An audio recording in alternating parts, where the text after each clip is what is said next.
speaking of playing yourself, if you're out here like this Israeli ambassador to the UK saying that there's no humanitarian crisis in Gaza, you get the button. Congratulations, you played yourself. If you're trying to downplay what Israel is doing to Gaza and Palestinians right now, you get the button. Congratulations, you played yourself. It's a humanitarian crisis. It's looking like genocide. There's no way around it. Mass amounts of people are continuing to die, and 1.1 million people in Gaza had to evacuate their homes for their own safety. Oh, and by the way, they don't even have anywhere to go. The only exit has been blown up. Oh, and also there's no electricity or water.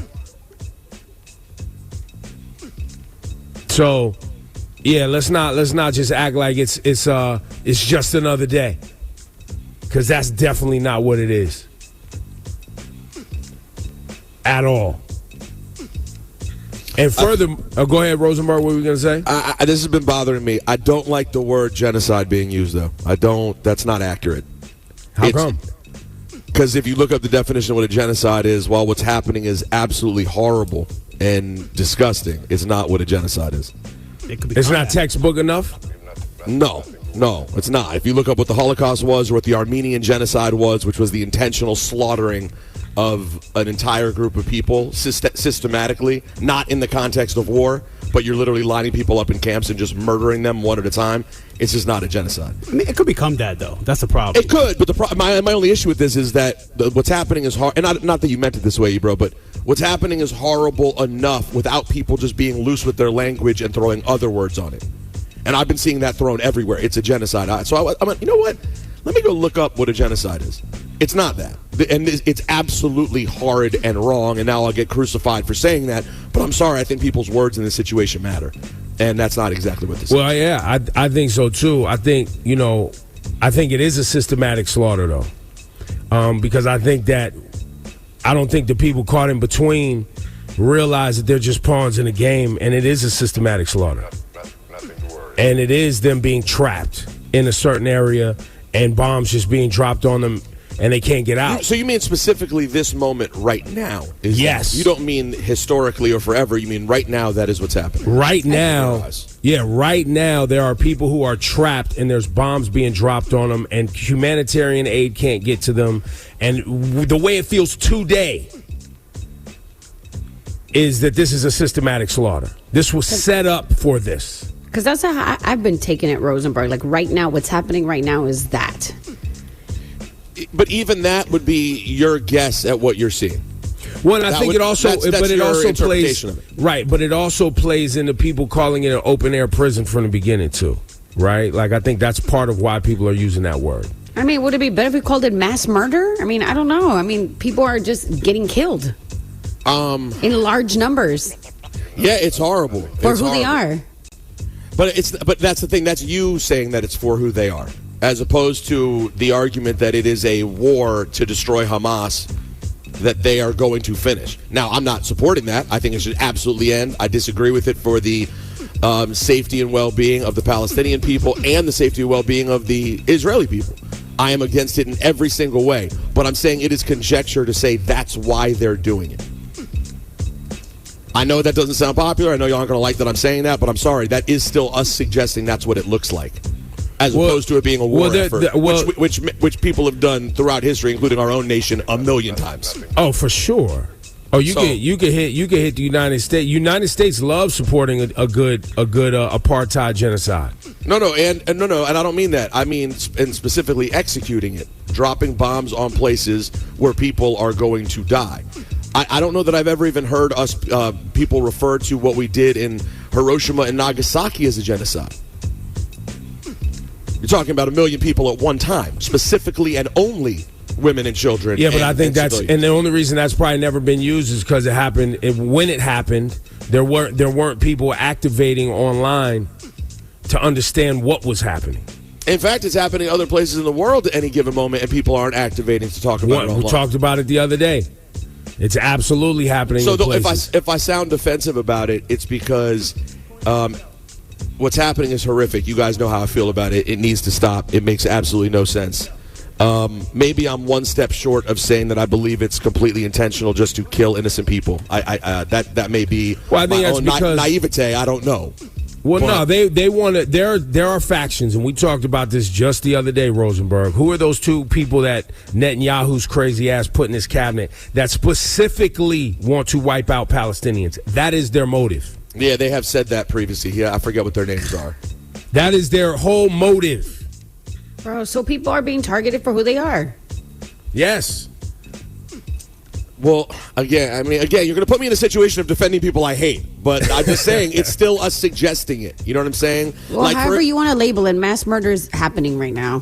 Well, it's not mass murder, though, either. It's mass death, and it's horrifying. But if you believe it's war that's justified in any way, then I think it's I don't know that I think it's right to label it just one thing. I think we're playing around with words. Yeah, I mean, all of us think, but the thing is, online, the words to me matter. Like, I do see that. Like here, for example, you see what we're doing? The three of us are able to have a conversation where I'm able to say certain things, and then you're like, yeah, but it's not. And I go, oh, you're right. But online, we don't have that back and forth. It's just people put posts, and they put it matter of fact. Well, Sean King puts up posts and will say, this is that. This is the Israelis. They told people to leave. They specifically trapped them and killed them intentionally. That is his conjecture. That is what he's saying it is. All due respect to Sean King, I know what he's trying to do, and I appreciate him showing it. Well, but I also think this. I think you would at this point, you would have to trust that that's not what the Israel government is doing, and nobody trusts that. Exactly, and I don't trust anything that they're doing, but I also don't necessarily think it's valuable for someone sitting here who's not setting foot in the region to say what things are as an absolute matter of fact. I don't know, and then to do it under the guise of, well, I'm just showing you what the other side is. Yo, but the people following you aren't even watching the other side. So you're just doing the same thing. I don't necessarily believe that. You don't necessarily believe what? Because I truly feel, because I've been in and out of Sean King's, feed to see, which is a lot. But what I see in his feed is nothing that I've seen in other regular outlets. Oh, no, I agree with that, So I understand Laura. where he's coming from, where he's saying he's showing the other side. Because Laura, a lot of people have seen his feed now and be like, oh, I never knew that this was happening. I 100% agree with that what we're seeing, what you see on his feed, presuming it's all legitimate, because, again, all of this is online, so I take everything with a grain of salt. But I agree, it's not being shown other places, and it's important to see 100%. But what I'm saying is, if you're purporting to be, you don't want to be like the mainstream media who's just showing one side. Why are you then just showing one piece? Well, it's because they are going against the mainstream media. But what I'm saying is people online aren't following. There are people who just follow Sean King for their news. They don't go and then watch the NBC Nightly News. There may be. But there's other people who only follow right-wing publications, right-wing channels. Is that the comp we want to be making? My point is, if you're trying to be even, why do you then only show one? If you're trying to be even, you should at least let's be honest. handled. I don't think a lot of people are trying to be even. I think a lot of people are basically like, the Palestinians have nothing. Israel has all the world's support, and they're dropping bombs on people who have nothing. And they want people to see that this government that is running this nation, that is highly protected and highly regarded and highly powerful, is using their power in a very, very, very evil way in response to some evil that happened to them. And with great power comes great responsibility, and people would hope that a nation, and this is a button, this is a congratulations, you played yourself. People would hope that a nation that is getting $3 billion of financial support from America, plus weapons and military support on the ground, would be more discriminate and careful with who they're dropping bombs on. And I think that's where people are at today. And by the way, I agree with everything you just said. That's the piece. The piece but you did include an important piece. But you did include an important piece, which is that it is how they feel, and it is an agenda that they want to put across. Yes, 1,000%. I may happen to agree with a lot of that agenda. My point is, though, it's not always useful to just bombard people with the exact same thing over and over again. And there will be ramifications. And just so you know, there will be other ramifications, crazy things that happen and dangers that happen to the Jewish community in America because of that. That is a real thing. Sure. And that is fears that people have and have to go through every day. But how about this? That's the fear that a lot of Jewish people have, and the reason they want Israel to stop doing what they're doing. Correct. Because it's not helping. Correct. And so, but the problem is, for regular people with a moral conscience, where does it put us? We don't have trust in the Israeli government. We hate what they're doing. And then everyone that we know in our world who's showing anything about this is only showing the horrible terror of the Israeli government. Most of them, in fact, decided to skip over even the initial Saturday here at the beginning. They didn't show that initial pain. They didn't want to show it. For some reason, that didn't affect them at all. This affects them. For me, everything is unwatchable and incredibly painful. But it also then has another layer of scary of like, damn, are we just being vilified as like we co-sign this and we're horrible? But that's why you have a lot of Jewish activists that are separating themselves from Israel. They're making sure that they're like, yo, no. The people who blocked shout to the is ifnotnow.org, who was out in front of the White House yesterday and blocking it, or the people who are at Schumer's house. You know, Schumer is disgusting. Right? Those He's been people disgusting on this issue, by the way, as we've reelected him over and over again, just so you know. While y'all weren't paying attention and just we were all blindly voting for Chuck Schumer, he's been a horrible hawk on the subject of Israel for his entire career. Well, that's why protesters, rabbis, they all got together, and many of them were arrested in front of his house, demanding a ceasefire, demanding. If you look it up, like I was just looking at all the photos, like people got together and were out there in numbers. Listen, what I'm trying to express, and I know it'll probably just be consumed by people as somehow I don't care or I just support Israel. Not true, patently false. What I'm trying to express to you guys in our safe zone of friends is, even people like me who are the most anti-Netanyahu government, disgusted with the things Israel's doing right now, don't think it can lead to a safe and secure Israel. There's still a sensitivity around the harshness with the language that gets used, because it scares us into vilifying Jewish people worldwide, because that has happened before many times recently. Like, Jewish hate crime has already been out of control the last several years. We already went through a thing on this show where we were talking about one of our favorite stars becoming an open anti-Semite who liked Hitler. So there is an extra sensitivity that puts me in this odd position of feeling defensive even when I don't defend what these people are doing at all. Does any of that make sense? No, 1,000 makes sense, and it's triggering for you, and I get it. And you know, I understand it. But you also got to remember that other marginalized groups have those same trigger points, not with this issue, with another issue or this issue or that issue. And many of us have had to come to terms with the fact that some of this is just like, yo, the country we live in, America, is on the wrong side of history. And so, or a representative of your community is an a-hole, and you just got to deal with it. Right. It's just part of the nuance of life. But can I add, and unfortunately, when you're a part of a marginalized group or an oppressed group, the worst of your group seems to get put on these pedestals. Yes. And become the news story.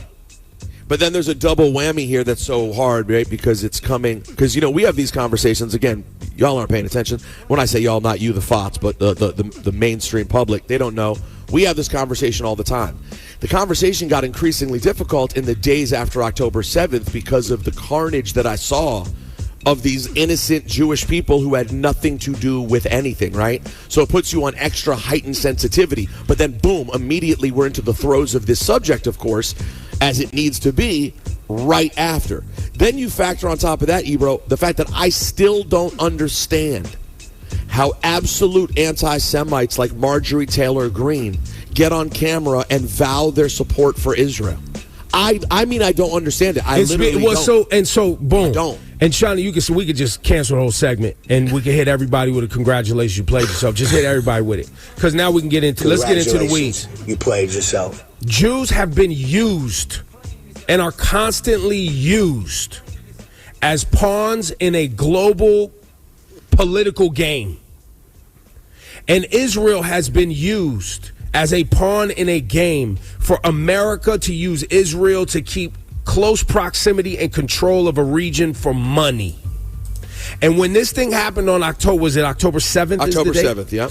The first conversation Rosenberg and I had about it, which we couldn't have on the air, was not why, because we understand the conflict. How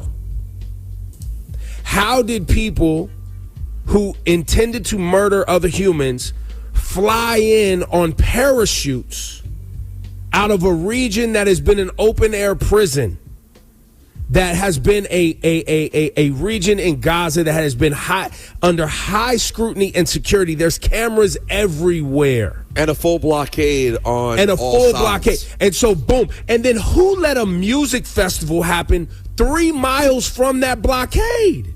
And then on top of that, why did you have the IDF not paying attention to anything at that border, but dealing with the settlers, which, for people who don't know, the settlers are an extremely fundamentalist religious sect in Israel, right?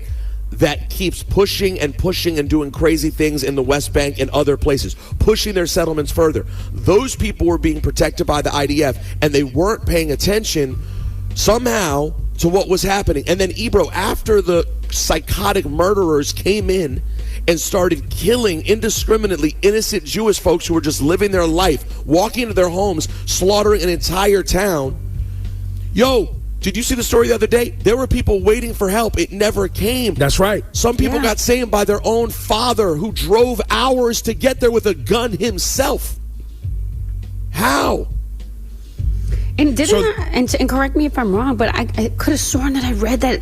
Didn't Egypt warn that something was going to happen too? Yes. Jordan, Egypt, they were all like, hey guys, there's something brewing. You need to pay attention. Somebody is getting weapons into. Now, there's tunnels under Gaza. They've been sneaking stuff in and out of Gaza for a long time, et cetera, which is, this has been going on for a long time.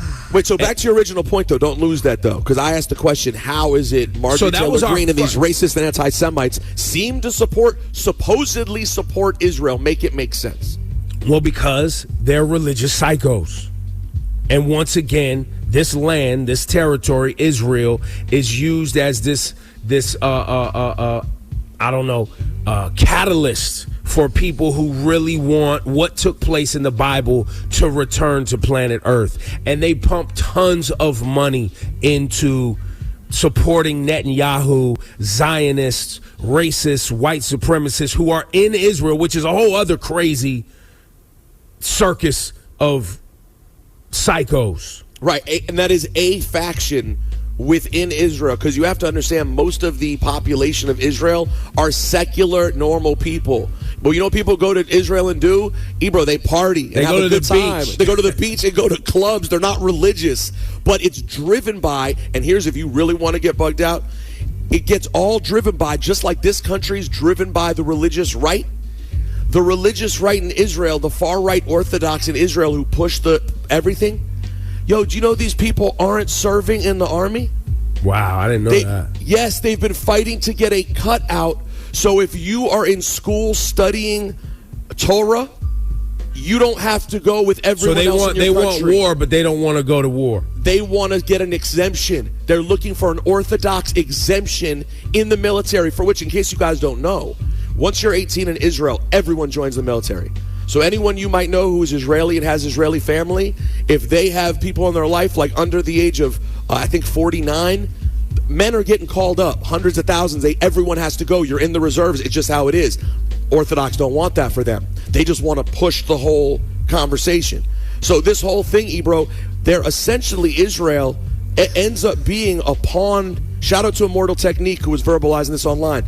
They're just pawns of imperialism. The Palestine and Israel, people, they don't even realize it. The people are all pawns of the same game. Yep. Who gets the button? Everybody who thinks that Israel represents all of Jews or Hamas represents all of Palestinians. Yes. Beautiful. For sure.